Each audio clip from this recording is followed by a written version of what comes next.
요즘 따라 자꾸 기운이 없고 계단 오를 때 무의식적으로 난간을 잡게 되시죠? 쪼그려 앉았다가 일어날 때 힘들다 하시면서 뭔가에 짚고 일어나시고요. 나이 들어서 그렇다고 그냥 넘기셨다면 오늘 영상 꼭 끝까지 보셔야 합니다.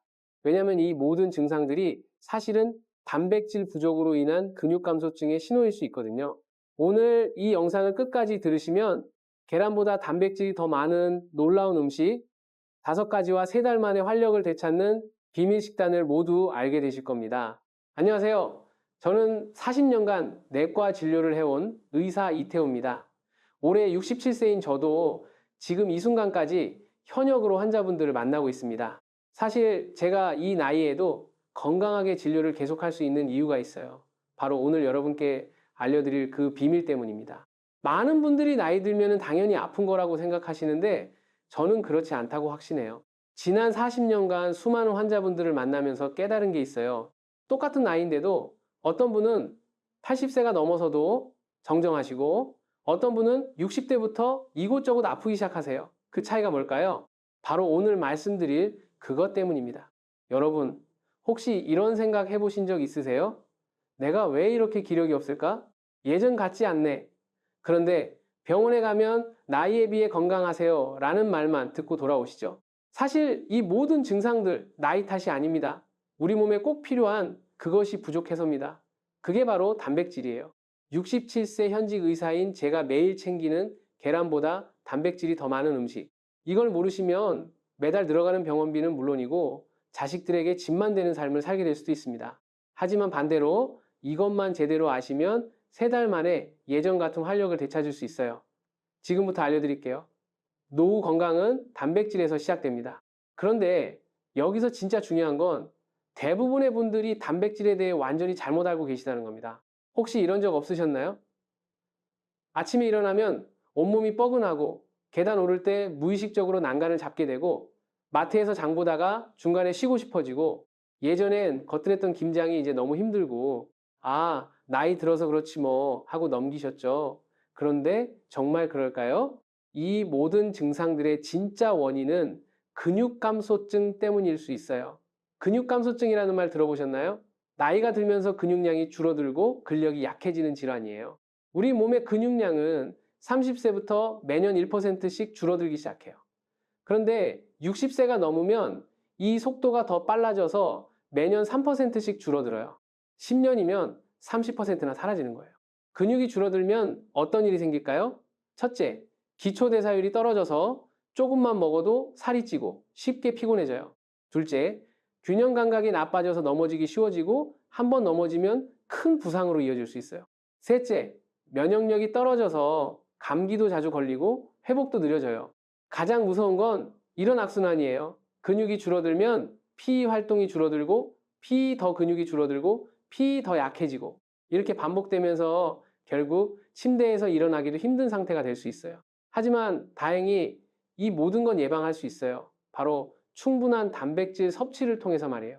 병원에서 절대 먼저 말 안 해주는 이야기가 있습니다. 왜냐하면 혈액검사나 엑스레이 같은 검사로는 근육감소증이 잘 안 나타나거든요. 근육량을 정확히 측정하려면 별도의 검사가 필요한데 대부분의 병원에서는 이런 검사를 기본으로 하지 않아요.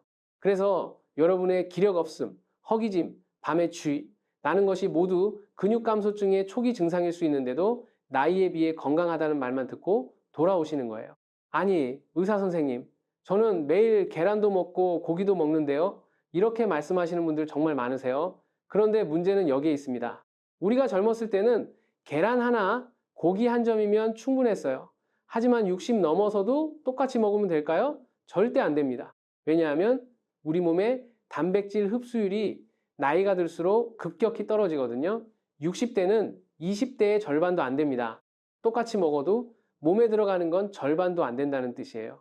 그러면 어떻게 해야 할까요? 2배로 먹어야 할까요? 그것도 아닙니다. 더 똑똑하게 먹어야 해요. 그런데 여기서 더 충격적인 사실이 있어요.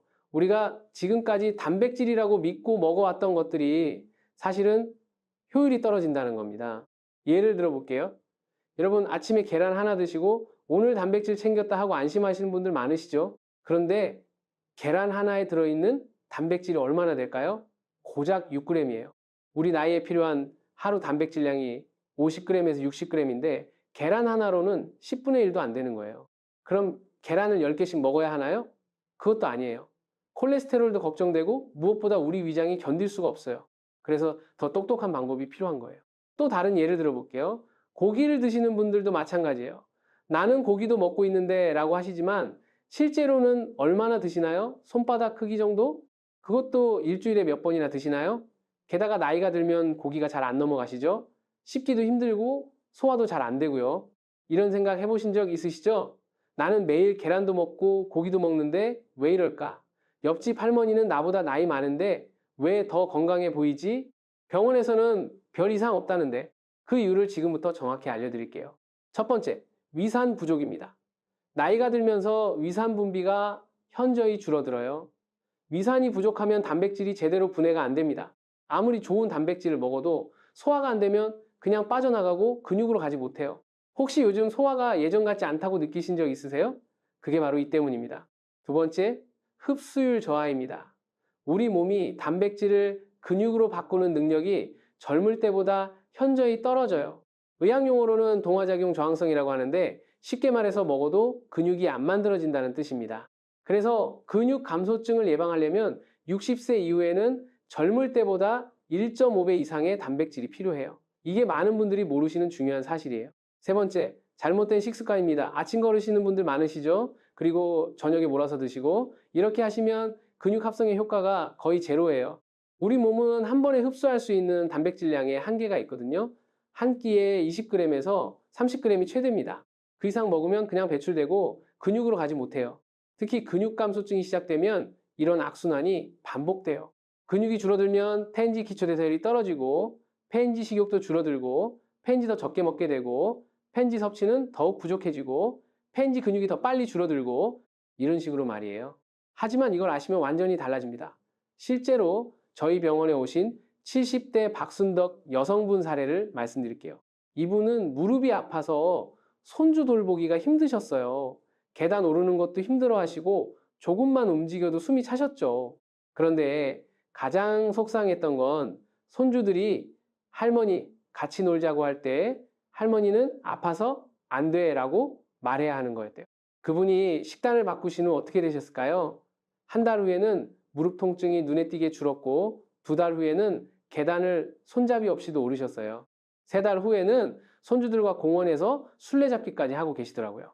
심지어 이번 주말에는 가족들과 등산을 다녀오겠다고 하시더군요. 70대의 등산이에요. 그 비밀이 바로 오늘 알려드릴 5가지 음식인데 그 중에서도 가장 놀라운 건 여러분도 아시는 그 흔한 음식이었습니다. 첫 번째부터 깜짝 놀라실 겁니다. 황태 100g에 75g의 단백질이 들어있어요. 이게 뭔 소리냐고요? 계란 12개 분량입니다. 혹시 황태국 끓이실 때 국물만 드시고 건더기는 남기시는 분들 많으시죠? 아, 정말 아까운 일이에요. 그 건더기에 보물이 들어있는데 말이에요. 황태는 명태를 겨울 찬바람에 말린 건데 이 과정에서 단백질이 농축되면서 동시에 소화 흡수율도 좋아져요. 위가 약한 분들도 부담 없이 드실 수 있어요. 그리고 황태에는 메티오닌이라는 성분이 풍부한데 이게 간 건강을 도와줘요. 혹시 술 드시고 나서 속이 불편하신 적 있으시죠? 황태국이 숙취 해소에 좋다는 거는 다 이유가 있는 거예요. 내일 아침부터 당장 바꿀 수 있는 방법 알려드릴게요. 황태를 미지근한 물에 30분 정도 불리세요. 그 다음에 적당히 찢어서 미역이나 콩나물과 함께 끓이시면 돼요. 여기서 중요한 팁을 하나 더 드릴게요. 황태를 불릴 때 쌀뜨물을 사용하시면 더 좋아요. 쌀뜨물이 황태의 비린내를 없애주고 단백질 성분을 더 잘 우러나게 해줘요.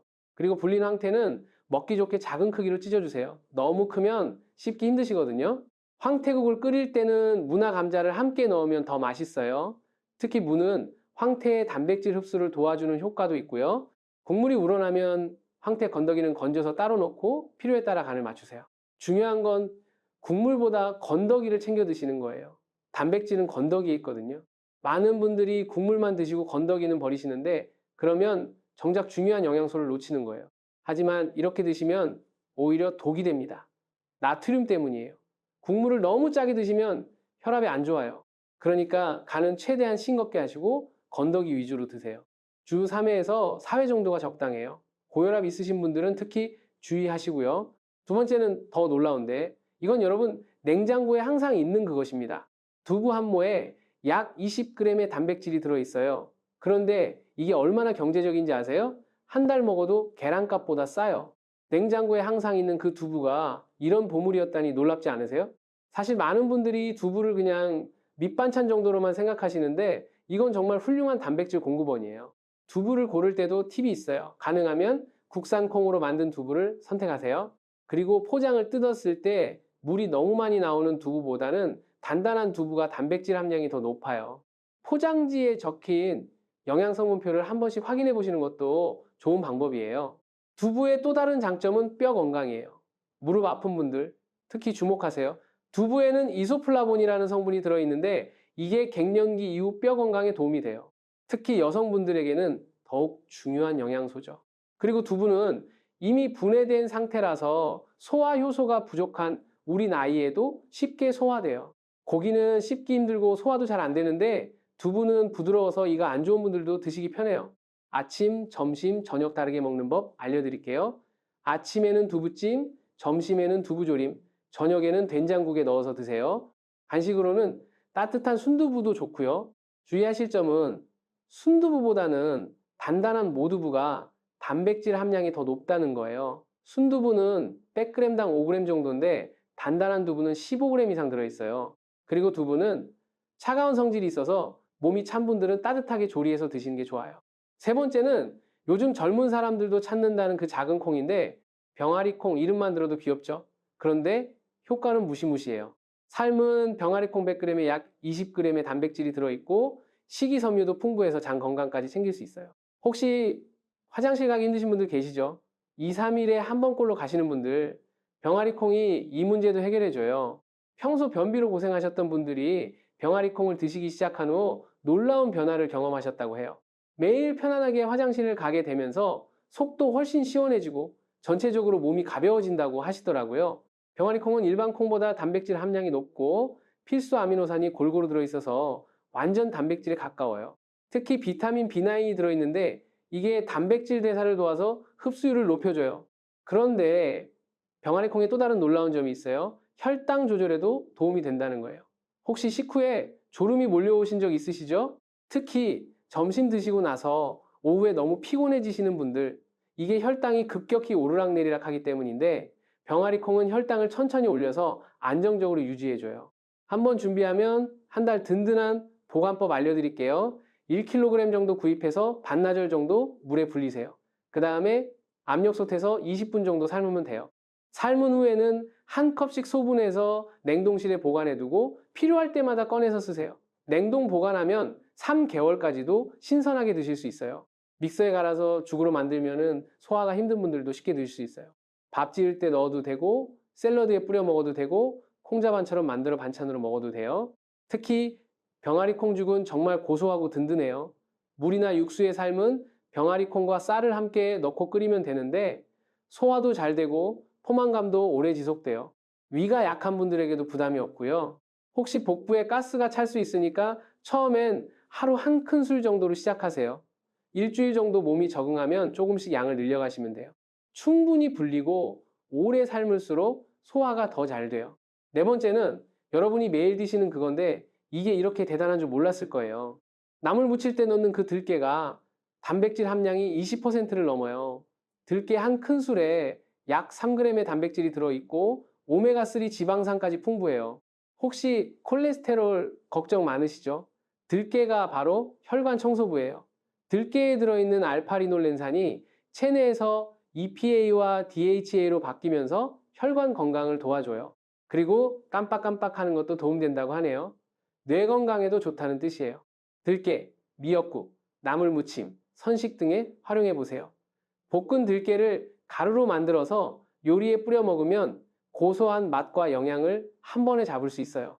특히 들깨가루를 나물에 묻히면 나물 특유의 비린맛이 사라지고 고소한 맛이 일품이에요.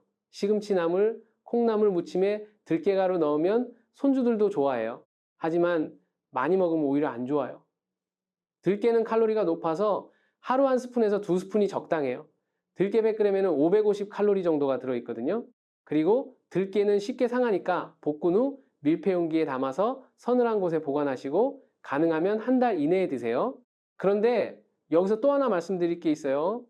들깨를 드실 때 주의하실 점이 있는데 들깨는 혈액 응고를 늦추는 성질이 있어요. 그래서 혈압약이나 혈액순환 개선제를 드시는 분들은 의사와 상담 후에 드시는 게 좋아요.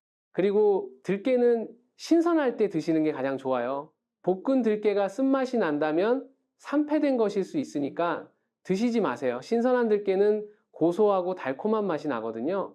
들깨차로 드시는 것도 좋은 방법이에요. 볶은 들깨 한 큰술을 뜨거운 물에 우려서 차로 마시면 고소한 맛도 즐기고 영양도 챙길 수 있어요. 특히 식후에 마시면 소화에도 도움이 되고요. 마지막 5번째가 가장 중요한데 이건 정말 의외실 거예요.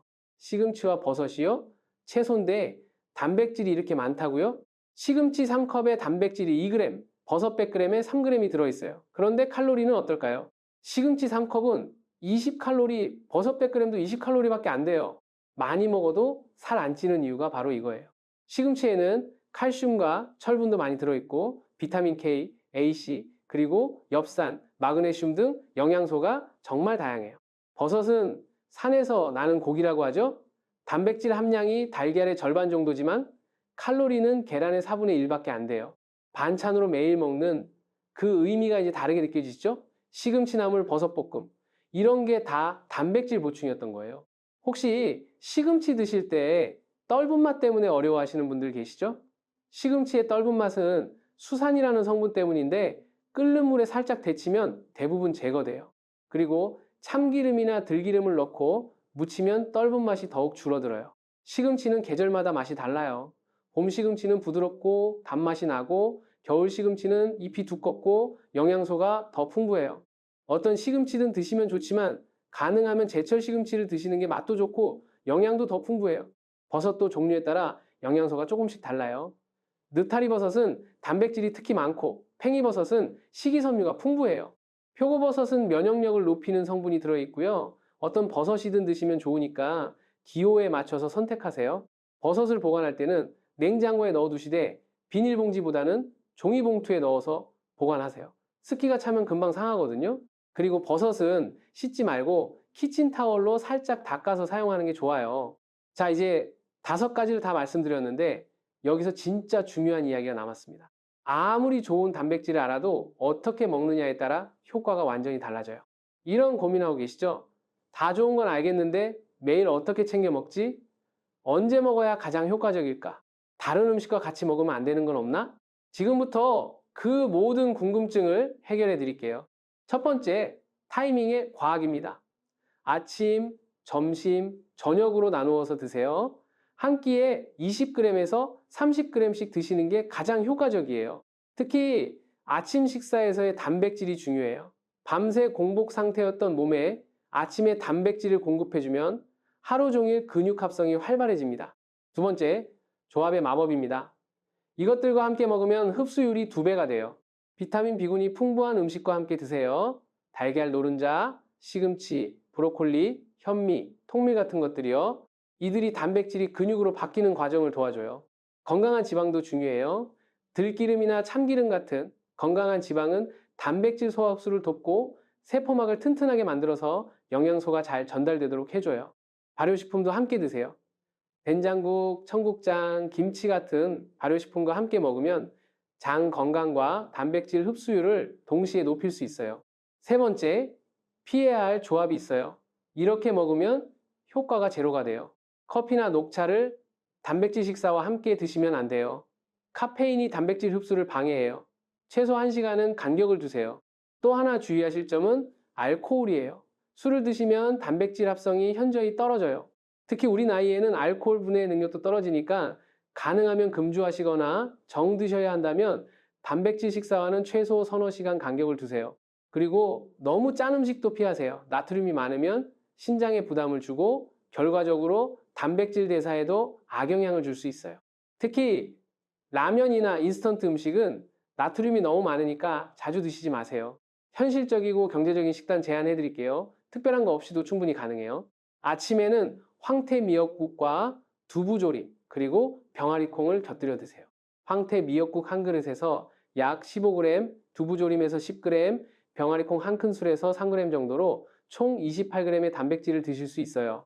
점심으로는 들깨나물과 현미밥, 된장국을 드세요. 들깨가루 2스푼에서 6g, 현미밥에서 5g, 된장국에서 3g 정도로 총 14g이에요. 저녁에는 계란찜과 채소나물, 보리밥으로 마무리하세요. 계란찜 2개 분량에서 12g, 보리밥에서 4g, 나물류에서 2g 정도로 총 18g입니다. 간식으로는 병아리콩이나 두유를 챙기세요. 병아리콩 한 줌에서 8g, 두유 한 컵에서 7g 정도의 단백질을 추가로 드실 수 있어요. 이렇게 하면 하루 총 60g에서 70g의 단백질을 골고루 드실 수 있어요. 이는 70대 성인에게 권장되는 단백질 섭취량을 충분히 만족시키는 양입니다. 여기서 중요한 건 단백질을 한 번에 몰아서 드시면 안 된다는 거예요. 우리 몸은 한 번에 처리할 수 있는 단백질량의 한계가 있거든요. 그래서 아침, 점심, 저녁으로 나누어서 드시는 게 훨씬 효율적이에요. 또 하나 말씀드리고 싶은 건 이 식단이 생각보다 어렵지 않다는 거예요. 특별한 재료를 사거나 복잡한 요리를 할 필요가 없어요. 그냥 평소에 드시던 음식들을 조금만 바꾸면 되거든요.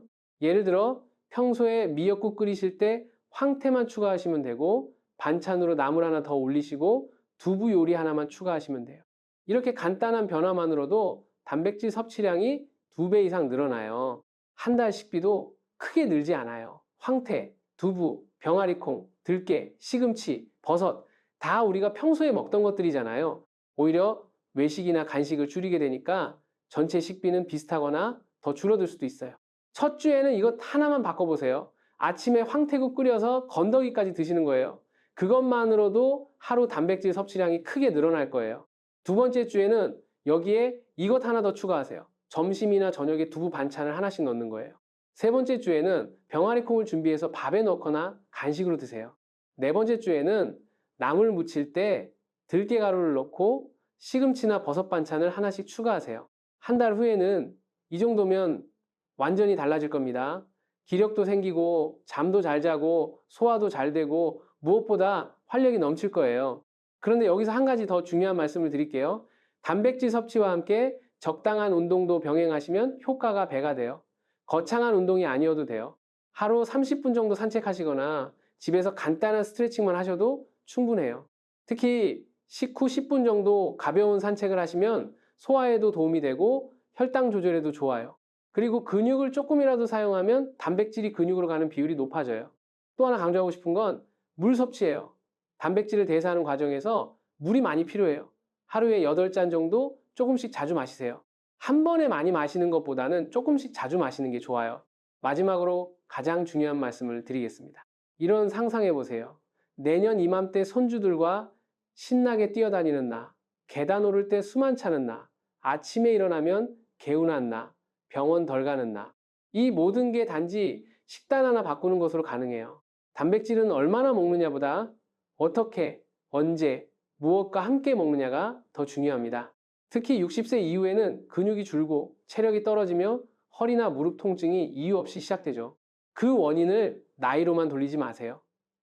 혹시 내 식단에 단백질이 빠진 건 아닌지 꼭 점검해 보세요. 하루라도 빨리 시작하셔야 합니다. 우리 몸은 생각보다 훨씬 더 회복력이 뛰어나거든요. 오늘 당장 거창한 것을 바꿀 필요는 없어요. 오늘 저녁 식사부터 하나만 바꿔보시면 어떨까요? 황태 한 줄, 두부 반, 모, 병아리콩 한 줌. 그게 근육과 면역력을 지키는 가장 쉬운 실천일 수 있습니다. 지금 시작하면 내년 이맘때 어떤 삶을 살고 있을까요? 절대 늦지 않았습니다. 이런 건강 정보 놓치지 않으시려면 구독 한번 눌러주세요. 꼭 도움드릴게요. 그리고 어떤 음식부터 시작하실 건지 댓글로 알려주세요. 여러분의 건강한 변화를 응원하겠습니다. 다음 영상에서는 단백질 보충제를 먹고도 효과가 없는 진짜 이유에 대해 말씀드리겠습니다. 보충제 드시는 분들이라면 꼭 보셔야 할 내용이에요. 여러분은 오늘 어떤 한 가지를 바꿔보시겠습니까? 이 작은 변화가 여러분의 100세 건강을 위한 첫 걸음이 될 것입니다. 감사합니다.